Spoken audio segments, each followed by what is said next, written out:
Agora sim. Então, irmãos, relembrando rapidamente as duas aulas anteriores, primeiro nós trabalhamos o conceito do que é igreja, do que não é igreja. Eu acho que isso ficou muito firmado aí no entendimento de cada um. Que a igreja não é um local de distração, não é um local de entretenimento, não é um clube social, não é um lugar de formar network, né? Que a igreja é o corpo de Cristo, que a igreja é a família de Deus, que a igreja é um povo separado, comprado por Deus, por sangue, que a igreja é a noiva imperfeita do noivo perfeito. Né? Então, isso tudo ficou muito claro. Depois nós vimos que o que é uma igreja saudável. Já que nós definimos o que era igreja, o que não é igreja, então o próximo passo é definir o que era uma igreja saudável, porque todos nós queremos fazer uma igreja saudável, ainda que ela seja imperfeita, por ser formada por pecadores, que são imperfeitos. Então nós vimos que uma igreja saudável, ela expressa o caráter de Deus, e nós vimos que para expressar esse caráter de Deus, para entender isso mais, nós fizemos um resumo das Escrituras, passando pela criação, de como Deus fez o homem à sua imagem e semelhança, passando pela queda, de como a queda deturpou essa imagem, passando por Deus chamando Israel para ser o seu povo, e como Israel também falha e deturpa essa imagem, como então se torna necessário a vinda de Cristo para restabelecer a imagem de Deus no homem, através de tudo que ele fez, da sua obra redentora, da sua obra restauradora, né? O redimir de Cristo em nossas vidas. E nós vimos que então a igreja de Cristo entra em cena e essa igreja tem essa missão de refletir a imagem de Deus ao mundo. E nós vimos que essa imagem só vai ser perfeitamente refletida em espelho a partir do momento que nós formos glorificados quando Cristo voltar e resgatar a sua igreja. E nós vimos também que a Bíblia é o nosso guia prático e perfeito para buscarmos manifestar o caráter de Deus. Então, hoje, a nossa intenção é continuar trabalhando o que é uma igreja saudável a partir de marcas de uma igreja saudável. Como disse, nós já estudamos alguma coisa sobre isso quando estudamos Vencer o Mundo. Então, nós não vamos pegar todas as marcas que o autor traz no livro, mas separei 3 que ele chama de marcas essenciais para que a igreja seja uma igreja saudável, e eu concordo com ele, sobretudo nos dias que nós estamos vivendo hoje, onde em todo momento se abre uma igreja aqui e ali, e hoje está na moda as chamadas churches, né? que tem uma pegada já aí diferente, que está atraindo muitas pessoas, sem julgar todas, porque eu não conheço todas, mas as poucas que eu conheço não tem profundidade bíblica nenhuma, é uma teologia rasa. Então, a partir disso, nós vamos trabalhar esse aspecto do que seria essas 3 marcas essenciais para uma igreja saudável. Obrigatoriamente precisamos fazer presentes para diferenciar uma igreja saudável de uma igreja que é enferma, de uma igreja doente. Marcas que, se ausentes em uma igreja, ela vai perder a sua essência. E é muito comum que pastores escolham abrir mão de uma ou outra dessas marcas para tornar a sua congregação mais relevante ou mais conveniente, ou seja, para atrair pessoas. Isso é um grave erro e nós não podemos cometê-lo. Então, a primeira marca é igreja que possui uma pregação expositiva. Tá? Então, eu coloco esse texto aí para os irmãos, e nós vamos explicar o que eu estou querendo dizer. Mas o texto de Lucas 24, 27 diz: começando por Moisés, discorrendo por todos os profetas, expunha-lhes o que a seu respeito constava em todas as Escrituras. Isso aí é Lucas, no seu evangelho, falando a respeito de Jesus. Que Jesus estava ali pregando sobre si mesmo, e para falar sobre si mesmo, ele começa lá em Moisés, e quando ele diz aqui Moisés, ele está querendo dizer a lei, o Pentateuco. Ele discorre pelos profetas. Então imagina a sua Bíblia aí na sua cabeça, como é que é a estrutura dela, como ela está organizada, não é? Eu estou falando aqui de Velho Testamento, porque naquele contexto do Evangelho de Lucas não tínhamos o Novo Testamento ainda. Então, quando ele fala aqui Escrituras, ele está se referindo ao Velho Testamento. Então, ele diz Moisés, Pentateuco, a lei. Depois ele diz que Jesus passou pelos profetas, discorrendo por todos os profetas. ele expunha o que a seu respeito, sobre ele mesmo, constava nas Escrituras. Mais 2 textos, só para ilustrar isso, que está aí em Romanos 10, 17. Depois você toma nota aí e lê na sua casa, eu vou ler aqui rapidamente. 1 Coríntios 1, 21, que diz, Romanos 10, 17, e assim, a fé vem pela pregação e a pregação pela palavra de Cristo. 1 Coríntios 1, 21, visto como na sabedoria de Deus o mundo não o conheceu por sua própria sabedoria, aprove a Deus salvar os que creem pela loucura da pregação. Paulo, interessante que Paulo usa essa expressão por diversas vezes, né? A loucura da pregação. O evangelho para os perdidos é loucura, mas para os que creem é salvação. E o primeiro texto de Romanos diz que a fé vem pela pregação e a pregação pela palavra. Então, como já vimos, uma igreja saudável expressa crescentemente o caráter de Deus, conforme esse caráter é revelado na sua palavra. Então, dessa forma, não é preciso que a gente se atente para a palavra de Deus. Nós temos que nos voltar para ela todo o tempo. Não tem como refletirmos esse caráter se não buscarmos conhecê-lo nas Escrituras. Ela é a fonte de vida, ela é a saúde da igreja. Então, nela nós nos alimentamos e nós vamos preservar o nosso entendimento quanto ao Evangelho. O que leva a essa primeira marca, que é a pregação expositiva. Mas aí os irmãos podem perguntar o que é essa pregação expositiva. Então, tentar passar para os irmãos o que seria, o que o autor chama e o que eu considero, né, a pregação expositiva. A pregação onde o pregador ele toma uma passagem das Escrituras, ele explica essa passagem conforme o seu contexto histórico, conforme o seu contexto literário, e em seguida ele busca aplicar isso ao panorama atual a partir de uma visão cristocêntrica. Então, ou seja, é um tipo de pregação mais adequado para se trazer ao povo de Deus a palavra de Deus. Perdão. Então, ou seja, tentando esmiuçar isso mais, quer dizer, o pregador ele pega um trecho e ele se propõe a explicar o que o autor daquele texto quis dizer aos seus ouvintes no contexto daquela época. Então, o que significa o que está escrito ali para aquele povo que recebeu aquela mensagem a partir daquilo que o autor quis escrever. Para isso, ele vai considerar o contexto histórico, o que estava envolvido naquilo ali, e ele vai considerar o contexto literário. Né? Por isso que no seminário a gente estuda grego, a gente estuda hebraico, para poder sorver gramaticalmente o significado das palavras. A partir disso, ele vai buscar trazer essa mensagem para o nosso contexto hoje e aplicá-la aos nossos dias. Aplicações práticas, com uma visão cristocêntrica. Né? Não a sua própria visão do que ele está vendo ali, mas aquilo que aplica aos nossos dias a partir de uma visão cristocêntrica. Porque nós vamos encontrar textos na Bíblia que são descritivos e vamos encontrar textos que são prescritivos, o que não anula o fato de a Bíblia ser toda ela palavra de Deus. Claro que a pregação expositiva não é o único método de se expor a palavra de Deus. Nós temos outros métodos que são bons também. Nós temos, por exemplo, o sermão temático, que você escolhe um tema e busca textos para ilustrar esse tema. Né? O sermão tópico, o sermão biográfico, o sermão textual, onde você trabalha um trecho menor, mas você está livre para buscar outros textos que vão ilustrar aquilo que você quer dizer. Mas eu particularmente penso, não sei se o pastor concorda, e acho que sim, porque o pastor trabalha bem a questão da pregação expositiva também, graças a Deus. E se nós trabalharmos sempre a questão de temas, sermões temáticos, nós vamos estar dando para a igreja aquilo que é a visão do pastor sempre, e não o que é a visão das Escrituras. Pelo menos é o que eu penso. Então, uma igreja saudável, ela tem como marca uma pregação expositiva. E ela pode ser feita no Velho Testamento, ela pode ser feita no Novo Testamento, porque às vezes a gente tem pessoas que advogam que tem que se pregar só no Novo Testamento porque é Cristo, é a graça e o Velho Testamento não importa mais. Mas, na verdade, todo o Velho Testamento aponta para Cristo.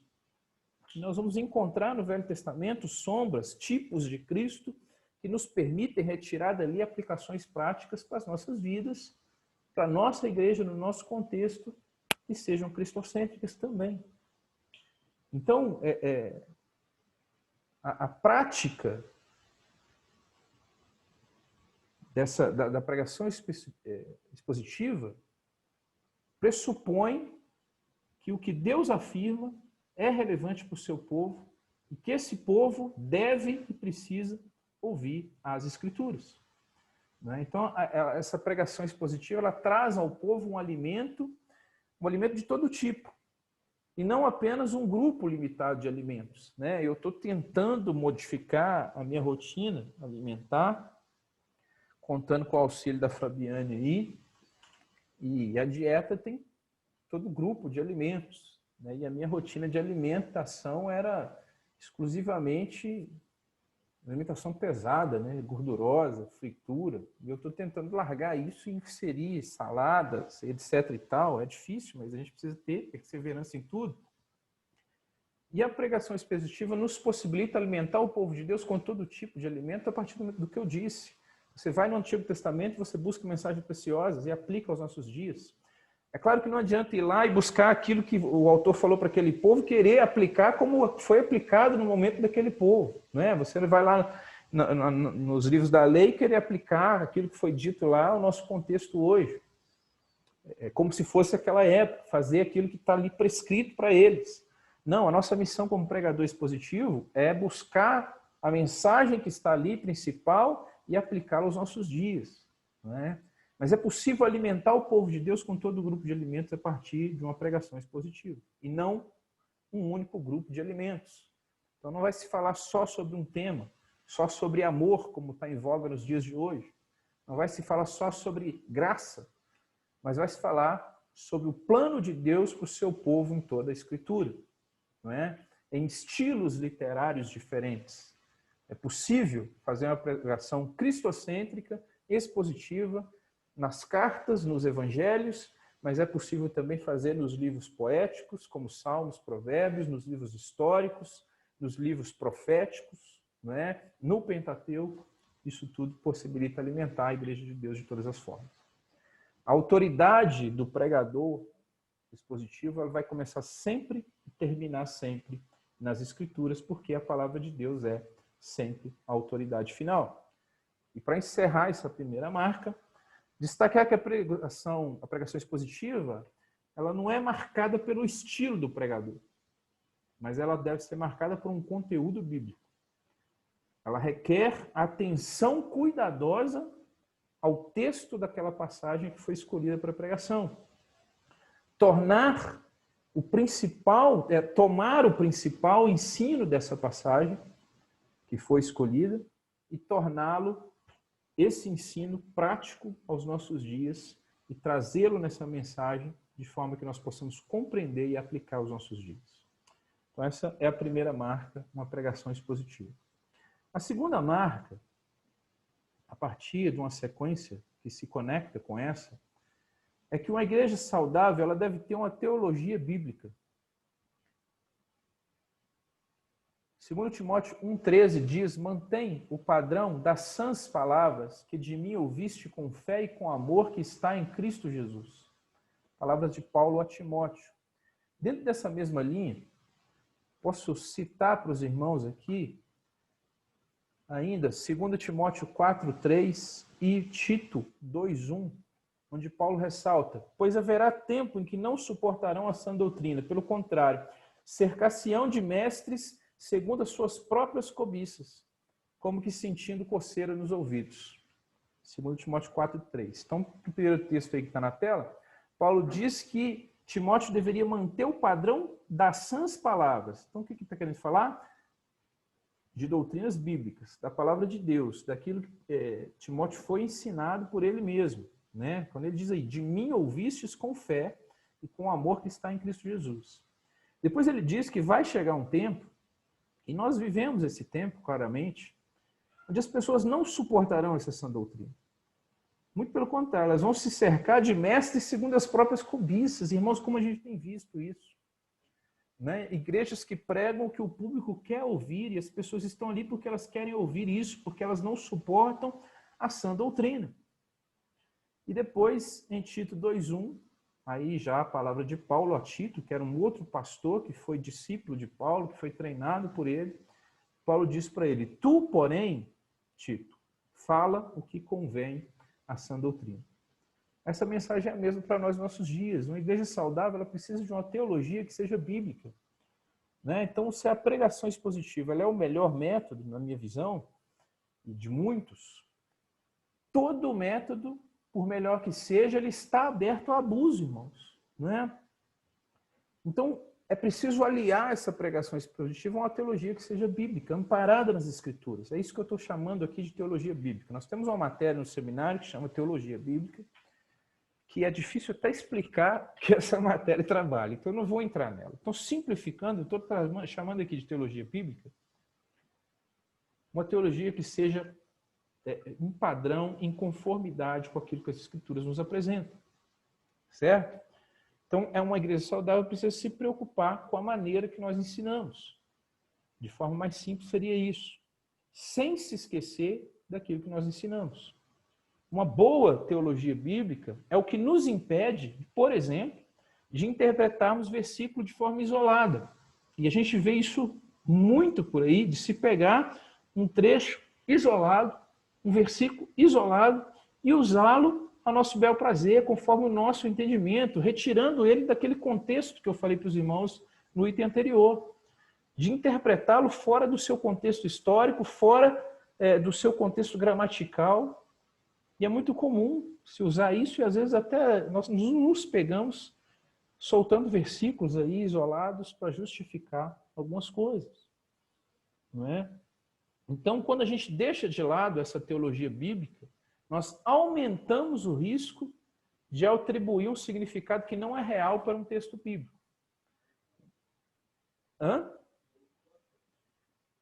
Acho que deu uma caidinha aí. Então, eu afirmei aqui agora, é que a teologia bíblica, ela precisa trabalhar com o contexto, porque quando a gente trabalha um texto isoladamente, nós aumentamos o nosso risco de atribuir um significado que não é real para o texto bíblico.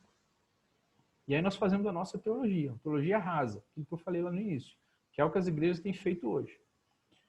Então, essa teologia bíblica, que é marca de uma igreja saudável, ela é fiel ao ensino de toda a Bíblia e interpreta com exatidão as partes em relação ao todo. O que é isso? É considerar a Bíblia interpretando a própria Bíblia. Aquele texto que você pegou, qual é a conexão que ele tem com outros textos, se é um texto do Velho Testamento, qual a conexão que é apresentada no Novo Testamento, e não trabalhá-lo de forma isolada. Então nós vamos ver, e vimos nesses textos aí, melhor dizendo, que Paulo exorta tanto a Tito quanto a Timóteo sobre a importância de se pregar essa sã doutrina. A sã doutrina, ela se conforma ao Evangelho e ela se opõe às falácias e ao pecado, que vão levar ao pecado. Então, tanto o pastor deve se preocupar com uma sã doutrina que seja, de fato, exata, confiável, fiel, como a igreja deve ser responsável por exigir que o pastor assim o faça. Essa é uma marca da igreja saudável.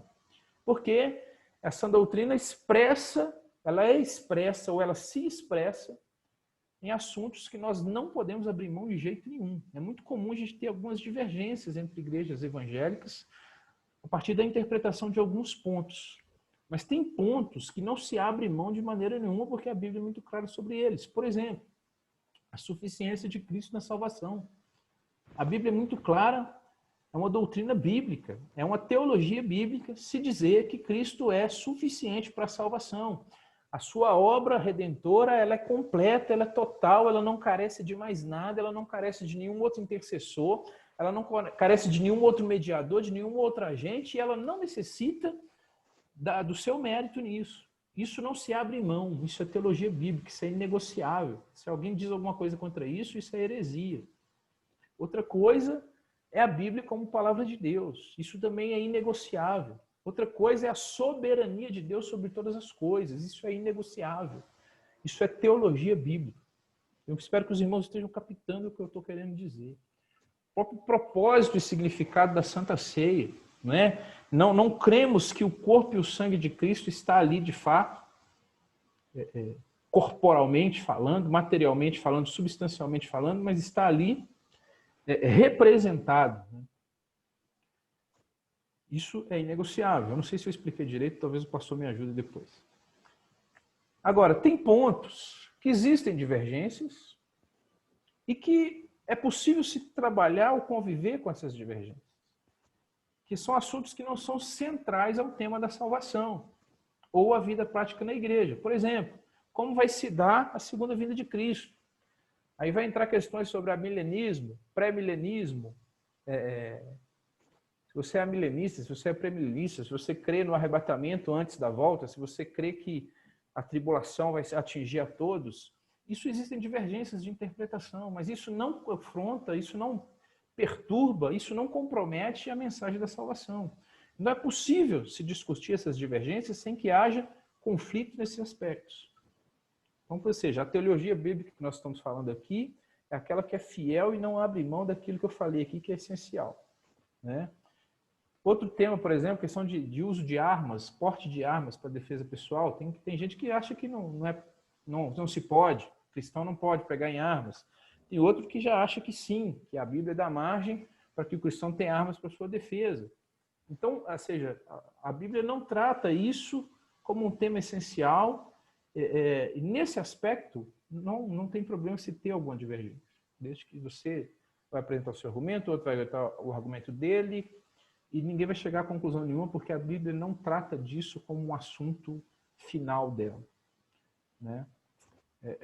Agora, algumas doutrinas que são difíceis de entender, principalmente para o nosso caso, que somos presbiterianos e calvinistas, também não podem ser comprometidas por ser difícil de entender, por ser difícil de abordar. Não podem ser negligenciadas, como, por exemplo, a questão da eleição. É difícil entender, é difícil explicar, nós não temos todas as respostas, mas que ela é bíblica, ela está ali, ela não pode ser negligenciada, nem pode ser evitada, nem pode ser comprometida. Né?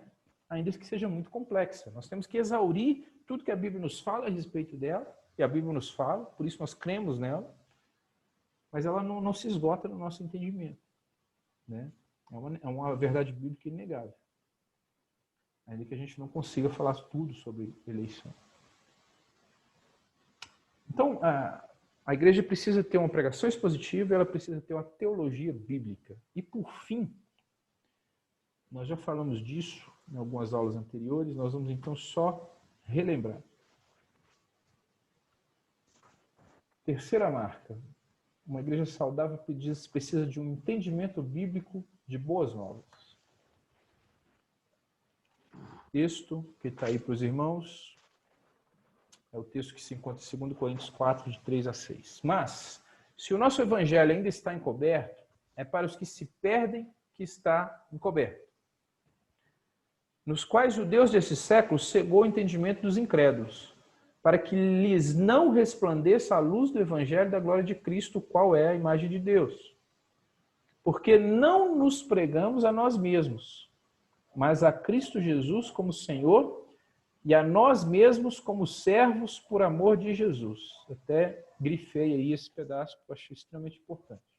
Nós não pregamos a nós mesmos, mas a Cristo Jesus como Senhor. Porque Deus que disse, das trevas resplandecerá a luz, Ele mesmo resplandeceu em nosso coração, para a iluminação do conhecimento da glória de Deus na face de Cristo. Então, Paulo está chamando a atenção aí exatamente para que essa questão do entendimento bíblico do que é o Evangelho, do que é as boas novas. Nós tratamos disso algumas aulas atrás. Então, aqui nós vamos só dar uma pincelada para relembrar os irmãos, porque a gente precisa estar sempre relembrando essas verdades. Então, Paulo inicia esse capítulo 4 de 2 Coríntios, dizendo que o seu ministério era esse, era pregar, ainda que ele fosse rejeitado, mas ele não adulterava a palavra de Deus. E ele diz que se o evangelho ainda está encoberto, é para os que se perdem. E ele volta a destacar aqui que ele fala várias vezes nas suas cartas, nos seus textos, que o evangelho é loucura para os que se perdem. Ele diz que o entendimento foi cegado para que eles não entendessem, para que a luz do evangelho não lhes resplandeça a glória de Cristo, que é a imagem de Deus. Então ele vai dizer que nós não pregamos a nós mesmos, mas pregamos a Cristo Jesus. Então o que é as boas novas? Uma correta teologia bíblica, ela deve englobar também esse correto entendimento do que são as boas novas de Jesus, que é o Evangelho. Porque ele é o âmago, ele é o centro, ele é o cerne do cristianismo. Então ele precisa estar no âmago, no cerne e no centro das nossas igrejas. Porque a Bíblia aponta para o Evangelho. Às vezes de forma aparente, né, em sombra, em tipos. Às vezes de forma direta, claramente. Mas a Bíblia aponta para o Evangelho. Aponta para Cristo. Aponta para a sua missão salvadora, o Messias. Né, o renovo de Davi, o servo sofredor, o descendente da mulher. Você vai achar Cristo de várias maneiras. Nós já falamos sobre isso também algumas aulas atrás. Então a Igreja Saudável se reúne semanalmente para quê? Para ouvir sobre o Evangelho. Os membros dessa Igreja Saudável, eles anseiam por conhecer mais sobre o Evangelho. As mensagens, os estudos, a ceia, as músicas, elas devem estar voltadas para o Evangelho, para a mensagem do Evangelho. O Evangelho, ele não é um anúncio de que está tudo bem conosco. O Evangelho não é um anúncio de que Deus é amor. O Evangelho não é um anúncio de que Jesus quer ser seu amigo. Não. Ele não é uma mensagem de que Deus tem um plano e um propósito maravilhoso para a sua vida. Isso não é Evangelho. O Evangelho é a mensagem de que Jesus morreu na cruz em nosso lugar, pelos nossos pecados, substitutivamente. A mensagem de que ele ressuscitou e por isso nós somos reconciliados com o Pai. O juiz se torna pai a partir do momento, através do que Cristo fez, nós nos arrependemos e cremos. Então, o que é a mensagem do Evangelho? É você dizer, deixar claro quem é Deus. Soberano, Criador de todas as coisas, inigualável, infalível, poderoso, supremo, amoroso, misericordioso, todos os seus atributos que nós conhecemos, nós não podemos conhecê-lo na sua plenitude, mas aquilo que ele é. O Evangelho é apresentar o homem, o seu estado caído, inimigo de Deus, morto em seus delitos e pecados.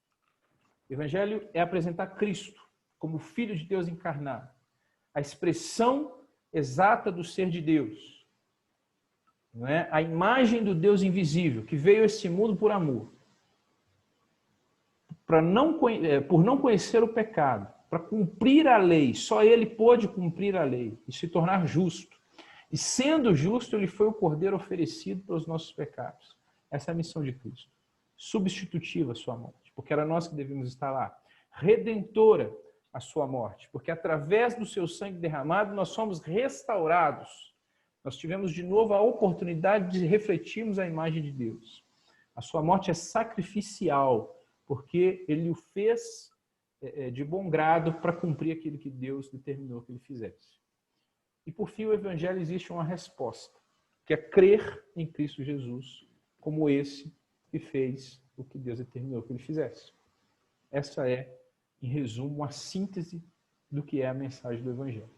Os benefícios do Evangelho não é o Evangelho. Alegria, paz, satisfação, amor são coisas que nós desejamos, mas não são o Evangelho. Isso são acessórios que nós recebemos a partir do momento que nós respondemos positivamente à mensagem do Evangelho.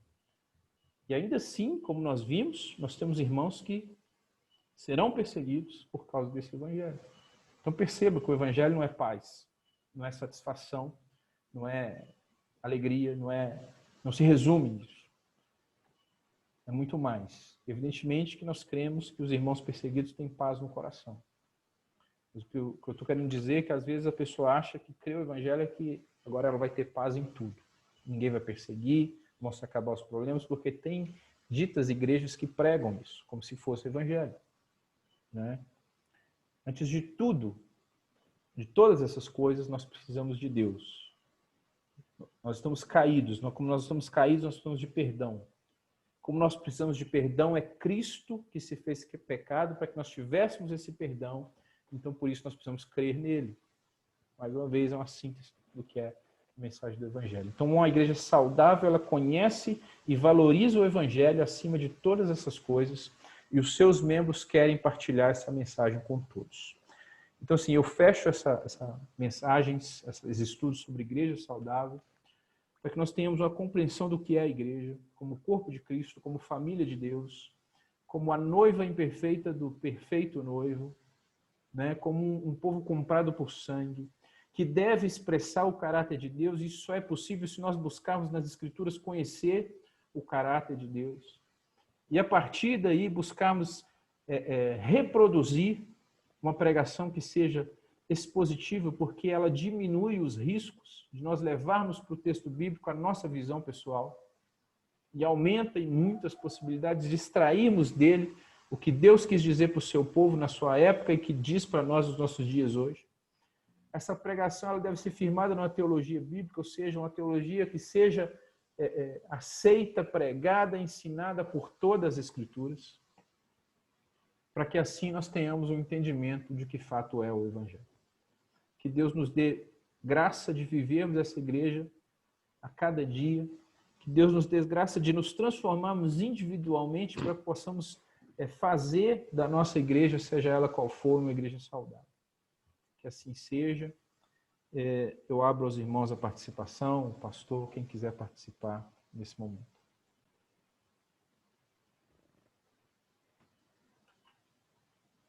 Estão me ouvindo? Estava sem som anteriormente. Agora sim. Obrigado. Eu queria só falar a respeito da questão que o senhor falou do sacramento, né, da ceia.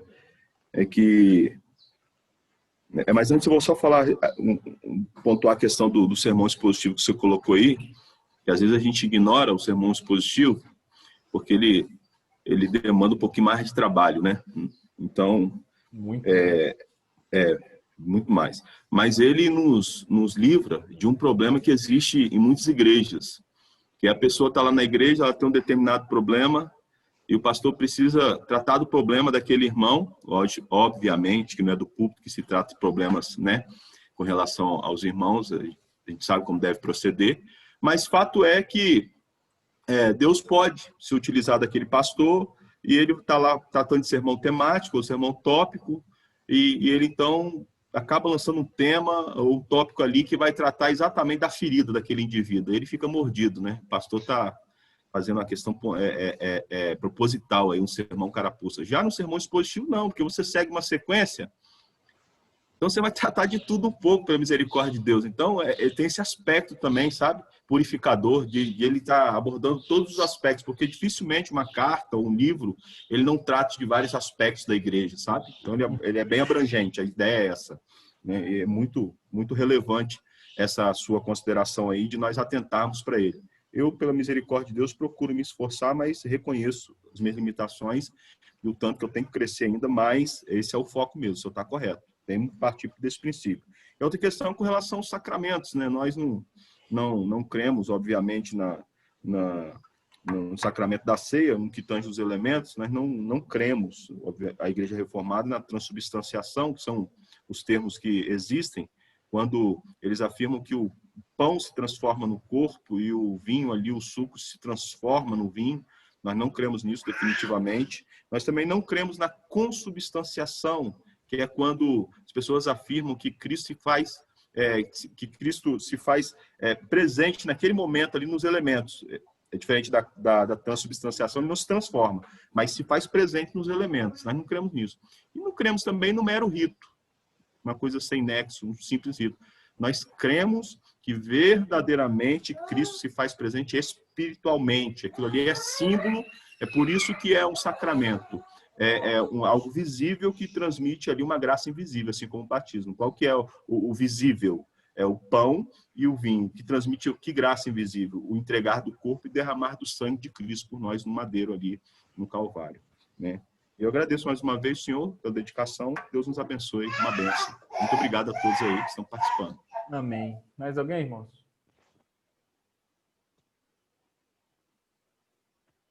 Ok, então nós fechamos esse ciclo. Semana que vem, se Deus nos permitir, vamos abrir um novo ciclo que eu ainda não sei qual é. Vamos orando, vamos pedindo o entendimento de Deus para que durante a semana a gente... Pois não? Agradecer a presença desse senhor simpático aí, do lado da Adriana, hein? Vamos Tá conhecê-lo já. Acho que é o tio dela, tio da mãe dela. Atento. Ele é irmão da minha avó. Tá passando aqui em casa. Tio Rufa. Rufa? Tio Rufa. Ele chama Rufino. Aí nós o chamamos de Tio Rufa. Tio Rufa. Deus abençoe o senhor aí. Seja bem-vindo. Maravilha. Feliz em vê-lo aí. Muito bem. Obrigado, senhor, pela presença aí, viu? Que Deus abençoe a vida do senhor. Sabe que ele está fazendo um tratamento nos olhos. Então que Deus o abençoe para que tudo corra bem. Tá bom? Deus abençoe. Irmãos, obrigado a todos.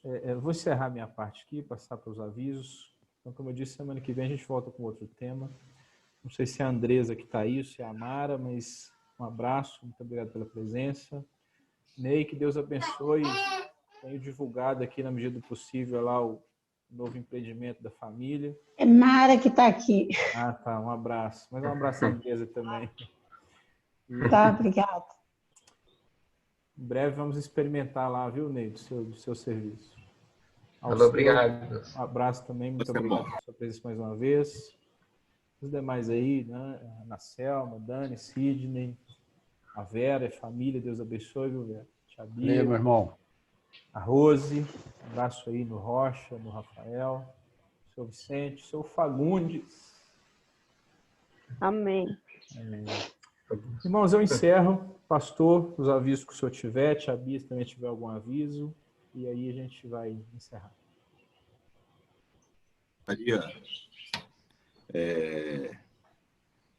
que nós estivéssemos orando, pedir licença do senhor aí em relação à escola dominical, para a gente estar orando tanto pelo seu Rufino, né, que está fazendo tratamento, como o senhor anunciou aí, pela recuperação do seu Almiro, que também fez uma cirurgia nos olhos, pai do Diácono Vandim, né, e pela saúde também da dona Neucina, que parece que teve um probleminha de saúde aí durante a semana, mas está tudo estabilizado, né? Graças a Deus, recuperado aí. E pelo irmão da Ilma, o Sérgio, que eles chamam, né? Orarmos aí por essas 4 pessoas neste momento, que eu me recordo aqui, rogando a bênção de Deus. Sim, minha irmã. Pastor,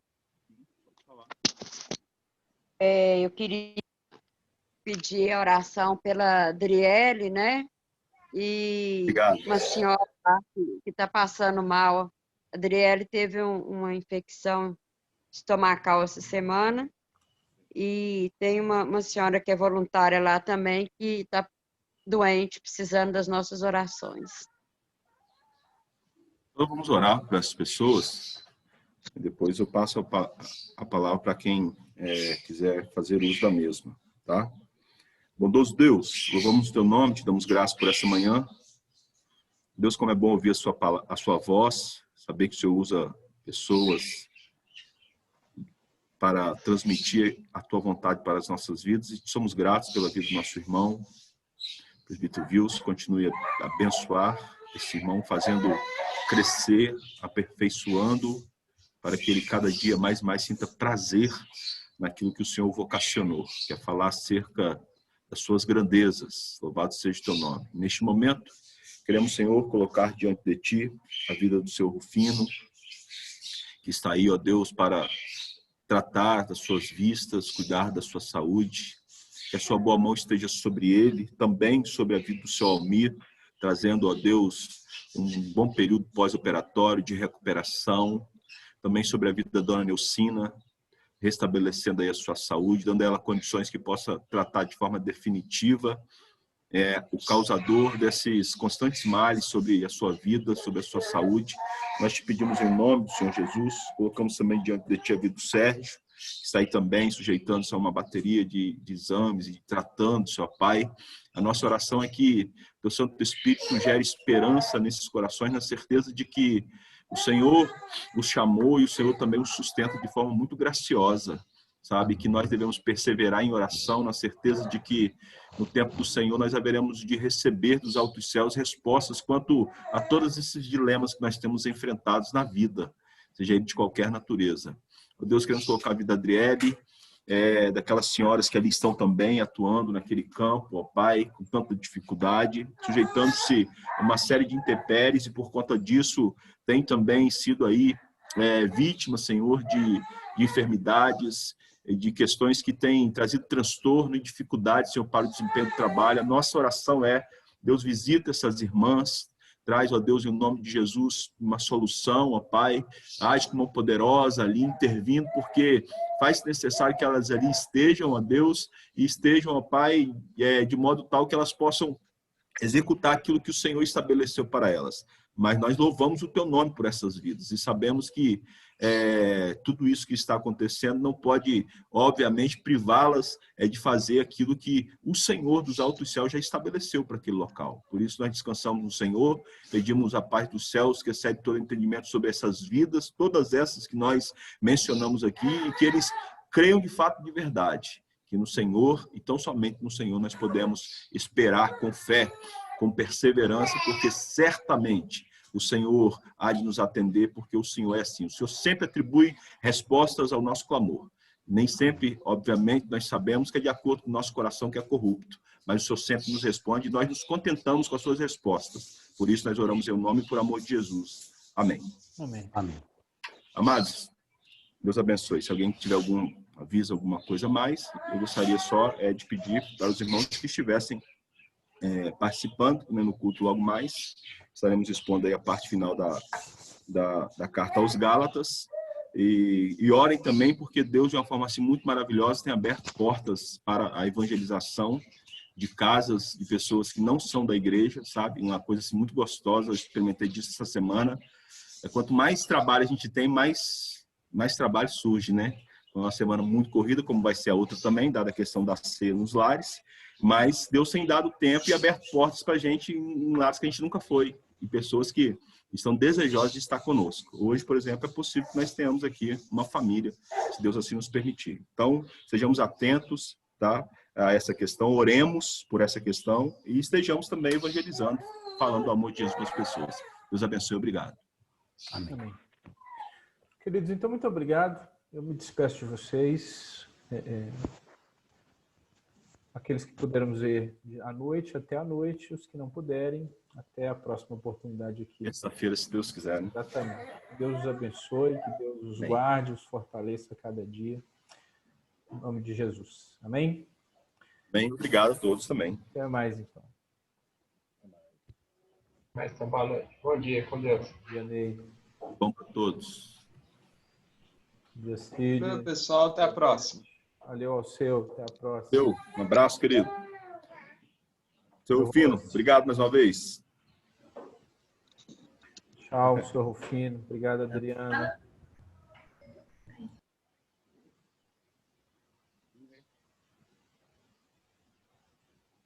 O senhor Rufino está tímido. Tímido. Deus abençoe, obrigado. Amém. Queridos, vou nessa. Deus os abençoe aí.